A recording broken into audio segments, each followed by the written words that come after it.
guys, welcome back to another season recap. I'm here with Head Coach Glenn Cox of the volleyball team. Thank you for coming. Thank you for having me.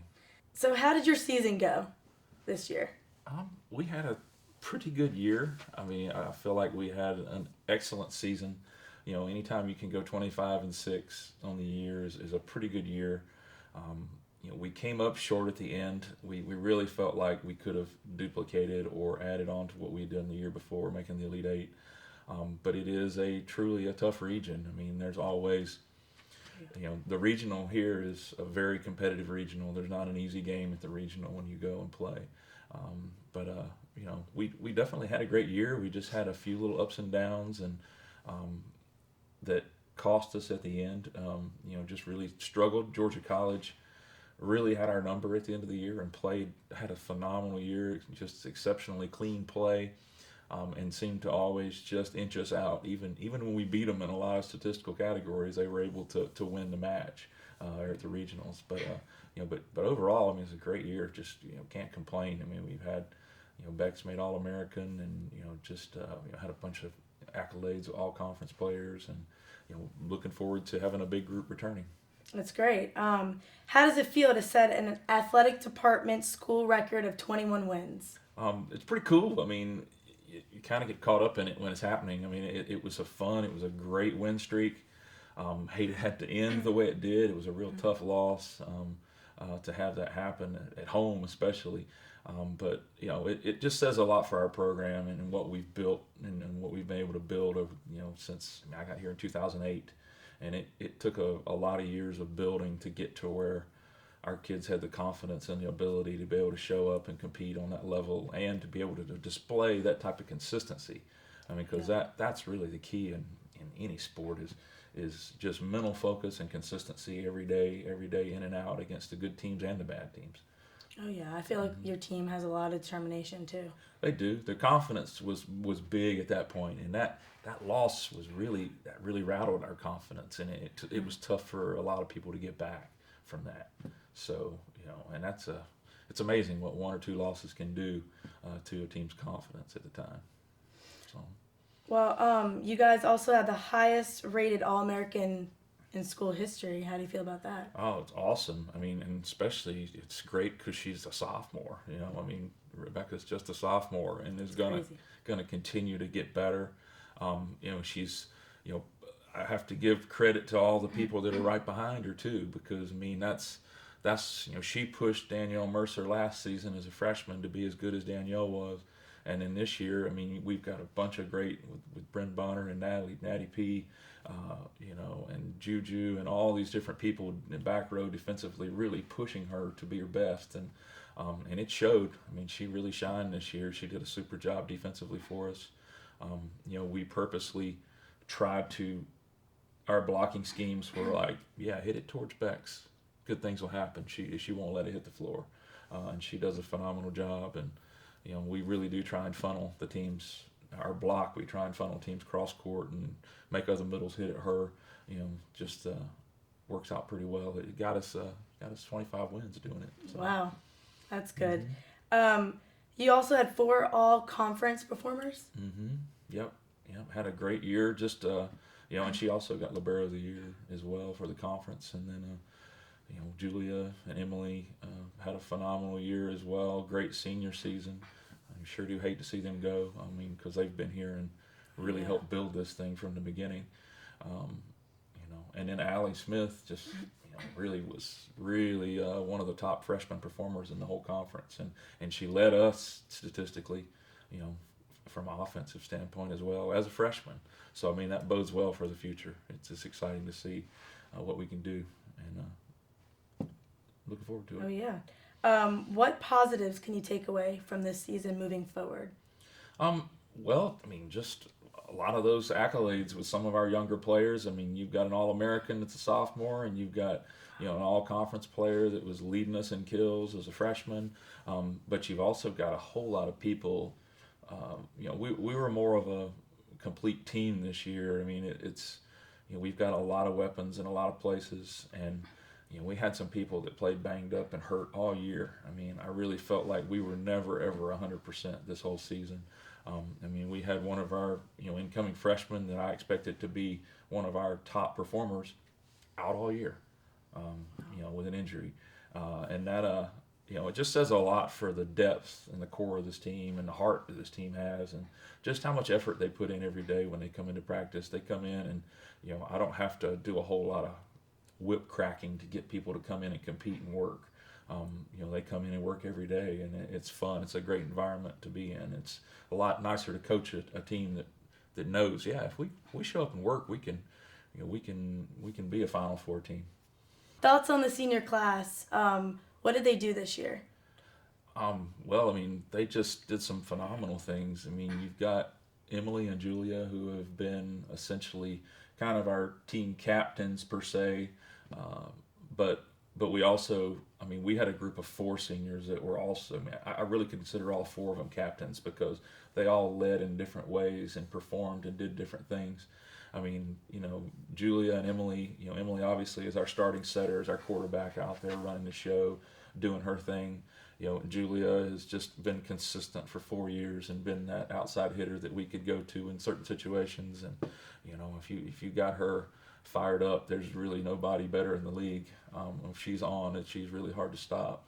But also Lauren and, Lauren, who was not necessarily a starter, but oh my gosh, she really was. She came in and as a junior, when Emily got hurt, she came in and won some of the biggest games that we had all season. And stepped in and was able to just step in and automatically take over and run the show. And I truly last season I give credit to Lauren stepping in and us beating Queens at Queens last year, and then to having the ability to be number 1 and host at the end. Because if we hadn't won that game, then we probably wouldn't have hosted. And if we don't have home court advantage against Queen and that 5-set nail biter we had in the finals for the regional, it's huge to have somebody step in off the bench and go in and do those things. But she pushes people every day. Lauren came to work every day in practice and just did a phenomenal job pushing Emily. I had the 2 best setters essentially in the state. They graduated that year here in Aiken County and was able to get them both here. We got Lauren as a freshman, but it took a year or a semester away at a D1 school for Emily to give me the call and say, hey, you still interested in me coming back there? And I said, oh yeah, you better believe it, come on. So that worked out great. And then Alicia, you can't find a better vocal leader and a more high energy, just pump up the team. She's such a spark plug of energy when she goes on the floor. Even in practice, it's fun to have a player with that type of personality and energy going on the floor. It just, it's weird. It's going to be weird this spring not having her energy at practice. But they all 4 have just been stellar student athletes. They're all 4 going on and doing great things in their careers. And Lisa's going to be going to law school, and Lauren's going to go off to business school, and I've got the other 2 are going to be nurses, and so they're all doing great. It's going to be hard to replace, but we do have a good group returning and a good group already committed to come in for the fall. So it'll be, we will be young. We only have 1 senior next season with Oak. So that's it. We only have 1 senior right now. So we are going to be a really young team in the fall, but really talented, and the potential will be there to do some great things. So, but yeah, those 4 seniors had there's not many players that can come to college and say, yeah, I made the national tournament 4 years in a row. Yeah, and that's great and to won have. The conference multiple years. So. Oh yeah, that's great to have players that motivate each other and push each other and support each other. I see it on the court every day. I came to all your games. But from last year to this year, Oak stepped up, Avery stepped up, and Kelsey. Tell us a bit about that. Oh, yes. They did. They came in, and, Kelsey was basically injured her entire freshman year. She had a laundry list of things. When she got here as a freshman, she had boots on both feet with stretch fractures in both feet, rolling around on a cart. We actually had fun rolling around a cart. It was pretty fun in practice. But she had a lot of things happen to her that year. Everything from heart surgery to allergies to just everything in the world. I mean, it was a phenomenal list of things that she had going against her as a freshman. But her drive and perseverance to get through all that and come back in the fall and in preseason, she came out and really lit it up and just showed us what she was going to be capable of doing this year. And it was fun. But you just won't believe some of the conversations I've had with Kelsey over the phone. She says, "Well, Coach, I had my tonsils removed, but one's growing back, so we may have some issues there." I'm just like, "Growing back? How does that happen?" She goes, "It happens like 1 out of every million." I said, "Well, that makes sense. That's what we would expect from you." But she did a phenomenal job being a redshirt freshman essentially. So I mean, she's still got 3 more years to compete. Wow. Yeah, that's super. Avery developed a lot. Coming in, she just came in and had to work on shot placement, consistency. I mean, she was already 6'3" and did some things that 6'3" people do. Puts up a great block. She's intimidating to have in front of you whenever when you're 5'6" and you're looking up at 6'3". Oh yeah. I mean, yeah, you standing next to Avery. I mean, I'm scared. Yeah, it's just scary, isn't it? Yes, it's scary. I'm looking up. But she really did, and she was kind of she was really a gamer this year. Like when we needed her to step up in a game, she really was able to step up and did some great things in games. She puts a whole lot of pressure on herself, and we also, we kind of add to that pressure in practice too, because there's multiple days where we will keep practice stats on hitting percentages, and because our team is so closely matched. I mean, we really need to keep practice statistics to try and sort out who's playing best, because watching it from sidelines, it's hard to really tell.